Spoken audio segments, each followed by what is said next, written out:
Samajwadi party के राष्ट्रीय प्रवक्ता 190 लम्भुआ विधानसभा से प्रगतिशील समाजवादी पार्टी के भावी विधायक प्रत्याशी श्री राम सुंदर यादव जी, जिनको यहाँ के लोग प्यार से डॉक्टर RS यादव जी कहते हैं। भैया, आज ये मीटिंग किस उद्देश्य से बुलाई गई थी? सबसे पहले आपके चैनल को धन्यवाद करता हूँ, इस क्षेत्र की जनता को धन्यवाद करता हूँ। आज यहाँ पर हम लोगों ने मीटिंग रखा था, एक श्रद्धांजलि सभा रखी थी।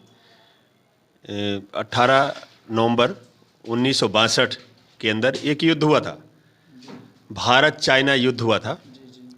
उस भारत चाइना युद्ध के अंदर जो 114 अहीर वीरों ने जो शहादत दी थी, उस शहीदी दिवस को नमन करने के लिए, अपने 114 अहीर वीरों को नमन करने के लिए हम लोग एक श्रद्धा सुमन अर्पित करने के लिए ये प्रोग्राम आयोजित किया था, जिसमें विधानसभा ही नहीं सुल्तानपुर जिले के अलग अलग जगहों से लोग यहाँ पर पहुँचे और सभी ने अपने विचार रखा, शहीदों को श्रद्धा सुमन अर्पित किए। और 1962 का जो युद्ध है, ये सभी युद्धों में एक महानतम युद्ध माना जाता है। जिन अहीर सूरवीरों ने ये इतिहास रचा है, वो अपने आप में एक गौरवमय इतिहास है। लेकिन इस देश के अंदर तमाम जाति धर्म के लोगों का गौरवमय इतिहास है, लेकिन इन सभी का इतिहास, किसका इतिहास बताया जाता है, किसका इतिहास छुपाया जाता है, यहाँ पर इतिहास लिखने वाले कौन लोग हैं, इतिहास छुपाने वाले लोग कौन हैं, उन सब के बारे में जानना बहुत जरूरी है। आज जैसे इस लम्बुआ विधानसभा के अंदर मैं उन तमाम दलित पिछड़े शोषित समाज को एक बात बताना चाहता हूं। आज लम्बुआ विधानसभा में निकलिए तो आपको महाराणा प्रताप द्वार दिखाई देगा, आप उधर निकलिए तो आपको मंगल पांडे द्वार दिखाई देगा। एक बाबा साहब अंबेडकर की मूर्ति लगाने के लिए आपको पुलिस बल बुलाना पड़ जाता है। लोगों के पेट में दर्द इतना ज़्यादा होता है, तो संविधान को मानने वाले देश में ख़त्म हो चुके हैं लोग। दलित पिछड़े अपनी आवाज़ उठाने में आज भी डरते हैं, अपने लोगों के साथ खड़े होने में डरते हैं। तो मैं ये 18 नवंबर का दिन जो है, एक ऐसा दिन है जो हमारे पिछड़े समाज के लोगों से 114 अहीर वीरों ने जो अपनी शहादत दी है। एक तरफ भारत चाइना का जो युद्ध हुआ था, उसमें 5000 जवान चाइना के हमारे देश के अंदर रेजांगला पहाड़ी पर आक्रमण कर दिए थे, और इधर से हमारे 124 जवानों ने उनका मुकाबला किया, जिसमें 114 अहीरों ने अपनी जान की आहुति दे दी। पिछले साल 18 नवंबर को 2 जवान आज भी जीवित हैं। हमने दिल्ली में बुलाकर उन्हें सम्मानित भी किया था और उनको मंच पर भी बोलने का मौका भी मिला था। वो आज हमारे बीच में यहाँ पे नहीं है, शायद वो हरियाणा की धरती पर होंगे। उनको भी नमन करता, रेवाड़ी से हैं, उनको भी नमन करता हूँ। हरियाणा के अंदर ही आता है। तो मैं यह पूरे देश को ये बताना चाहता हूँ कि यह दिन 18 नवंबर का दिन, ये गज़ट छुट्टी की जाए और इसे हर्षोल्लास के साथ 26 जनवरी और 15 अगस्त, 2 अक्टूबर, तमाम चीज़ें जो मनाई जाती हैं उसमें 18 नवंबर ये शामिल किया जाए। शायद प्रगतिशील समाजवादी पार्टी सरकार में होगी, माननीय शिवपाल सिंह यादव के द्वारा मैं आवेदन जरूर करूंगा 18 नवंबर के दिन रेजांगला पर बच्चों को पढ़ाया जाए और बच्चों को बताया जाए। आज एक बात और मैं बताना चाहता हूं, आज बाबा साहब अंबेडकर के बारे में किताब में कविता नहीं बनी आज तक। जिसने देश का संविधान लिखा, उसके लिए कविता बनाने वालों ने कविता नहीं बनाई। लोगों ने महाराणा प्रताप की कविता बनाई, लोगों ने बाबा साहब अंबेडकर की कविता नहीं बनाई। लोगों ने लम्बुआ विधानसभा में भी लोगों को इतनी महानतम लड़ाई लड़ने वाले, इतनी संख्या में 114 की संख्या में एक ही परिवार के, कोई जीजा था, कोई साला था, कोई मामा था, कोई भांजा था, कोई चचेरा भाई था, इस तरीके से परिवार के लोग हैं 114 लोग जो शहीद हुए। ऐसी जाति, ऐसा समाज जो जाति के लिए नहीं, पूरे देश के लिए, पूरे भारत को बचाने के लिए, पूरे भारत की रक्षा के लिए, आज लद्दाख अगर भारत का अभिन्न अंग है तो ये 114 वीर हीरो को श्रेय जाता है। अगर हम लोग वहाँ पे अपनी खून की आहुति नहीं देते। जिस तरीके आज वर्तमान सरकार हमारे नेताओं को, हमारे समाज के बुद्धिजीवियों को चोर बोल देती है, आज हम लोगों को कुछ भी बोल देती है, पाकिस्तानी बोल देती है।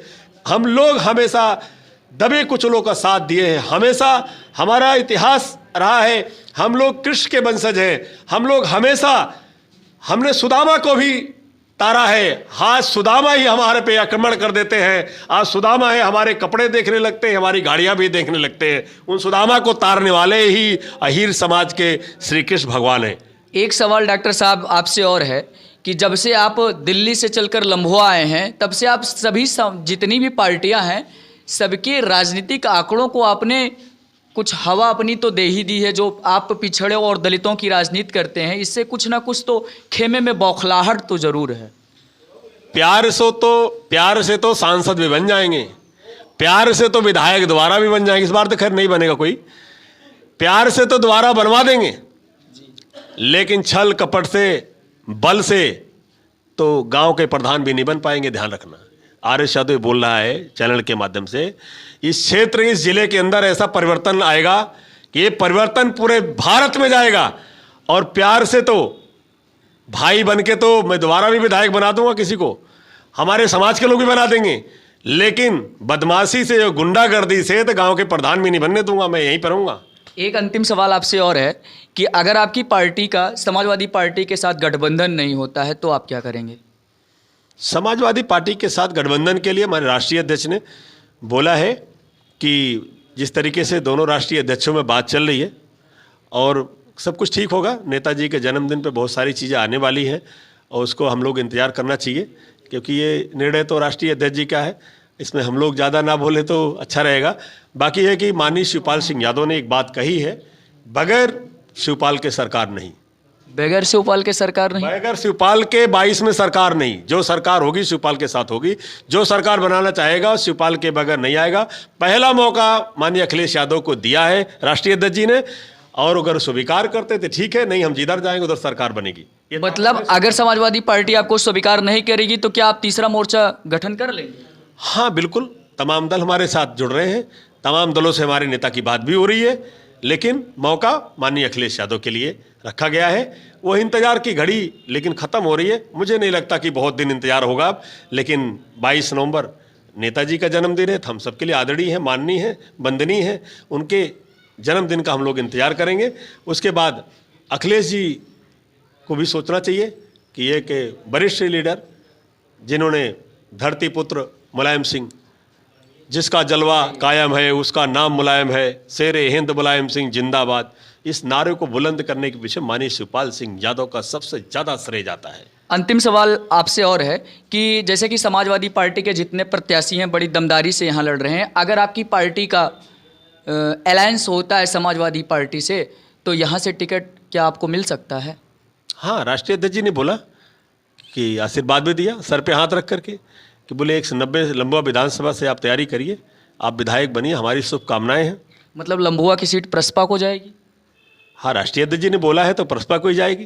गठबंधन में राष्ट्रीय अध्यक्ष ले अपने मजबूत लोग हैं पार्टी के, जो पार्टी का राष्ट्रीय नेतृत्व है, प्रदेश का नेतृत्व है, जिले का नेतृत्व है, जहाँ पे हमारे प्रगतिशील समाजवादी पार्टी के लोग मजबूत हैं, वहाँ पर माननीय शिवपाल सिंह यादव सीट तो मांगेंगे, क्योंकि हमें बहुत सीटें तो नहीं मिल रही हैं।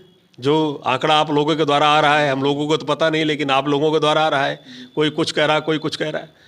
तो जैसा भी होगा, अगर सम्मानजनक सीटें मिलती हैं, राष्ट्रीय अध्यक्ष जी को सम्मान मिलता है, पार्टी के लोगों को सम्मान मिलता है, तो जो बात राष्ट्रीय अध्यक्ष जी ने कहा है वो हम सभी के उस पर सहमत है। जैसे राष्ट्रीय अध्यक्ष जी आदेश करेंगे वैसा किया जाएगा। जी डॉक्टर यादव जी, भारत चेतना में बात करने के लिए धन्यवाद।